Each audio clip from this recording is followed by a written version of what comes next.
Hare Krishna. I'm very happy to be able to share with all wonderful devotees around the world one of the unlimited gifts of our beloved Srila Prabhupada to the world, and perhaps the most significant of all was his transcendental books. We all have probably heard Srila Prabhupada say on many occasions, if you want to know me, read my books. In my books I put all my ecstasies. So the secret in Krishna consciousness is association. Lord Kapila Dev himself in the Srimad Bhagavatam, 3rd Canto, emphasizes how every learned man knows very well that attachment for the material is the greatest entanglement of the spirit's soul. But that same attachment, when applied to the self-realized devotees, opens the door of liberation. So when we read Prabhupada's books, we're associating with Prabhupada. We just have to take advantage.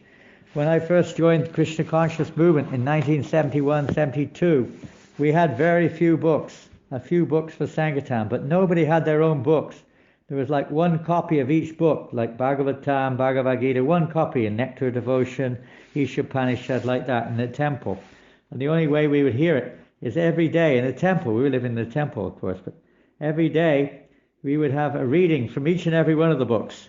So we would hear the books every single day. That was Prabhupada's desire. He wanted the devotees to read every day. There's many things we do every day.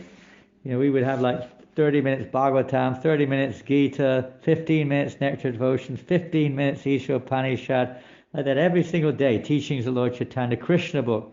Every day we hear all these books.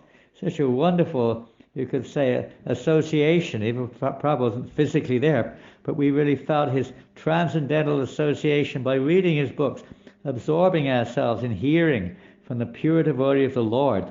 These words are not of this material world. They're words coming from the lotus feet of Lord Krishna. Just like the Ganga comes from the Lord's lotus feet. These words of touch, they carry the saffron dust of the Lord's lotus feet. And when we hear through reading these transcendental literatures, our hearts become purified and enlivened. And one of the big things in this material world is, it's naturally is our becoming attracted and disturbed by material things around us, within our minds also. And our intelligence often gets bewildered. Prabhupada said we sharpen our intelligence. It's like a weapon. When you're going to a battle or something, you need a sharp weapon. So we also, material life is a bit like a battle. We sharpen our intelligence with the sword of knowledge. And Prabhupada said by reading these books, you sharpen your intelligence so that we can actually cut through the maya of this material world, especially that maya in our minds. We need to be constantly reminded. Every day, we clean our teeth, we have to evacuate, we have to sleep and eat and this and that, and maybe we're chanting. But certainly every day we should try to put aside a good amount of time. I know many are working, their families, it's very busy, but try some or another, together if possible, with the family, sit together, read Srila Prabhupada's books regularly. Otherwise there's every risk. In fact, Prabhupada did one time say, if you don't read all my books, you will eventually fall down and you'll just be interested in eating and sleeping and material things. Our attraction. If we don't develop an attraction through the pure devotee to this subject matter, there's every risk that we'll become attracted to the material subject matter where we're already attracted. So to change that attraction from the material to the spiritual, this is the secret. To regularly and attentively hear, by regularly hearing Srimad Bhagavatam, what does Srila Goswami says, by regularly hearing this Srimad Bhagavatam and rendering service, all that is troublesome to the heart is practically destroyed to nil, and loving service unto the personality of God is established as an irrevocable fact. So this is the process, to hear from the right source, and what better source than Srila Prabhupada. These books are non-different than Srila Prabhupada himself, you could say. And Prabhupada even said that these books are so wonderful. One time he said, not because I've written them, but because Krishna has written them. He's spoken through Srila Prabhupada.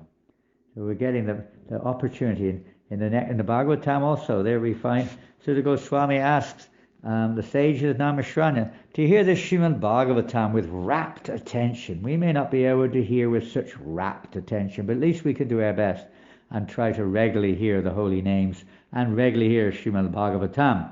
But Srila Prabhupada expands in the purport that if we hear this Srimad Bhagavatam regularly and attentively, we will see Krishna on the pages of the Srimad Bhagavatam.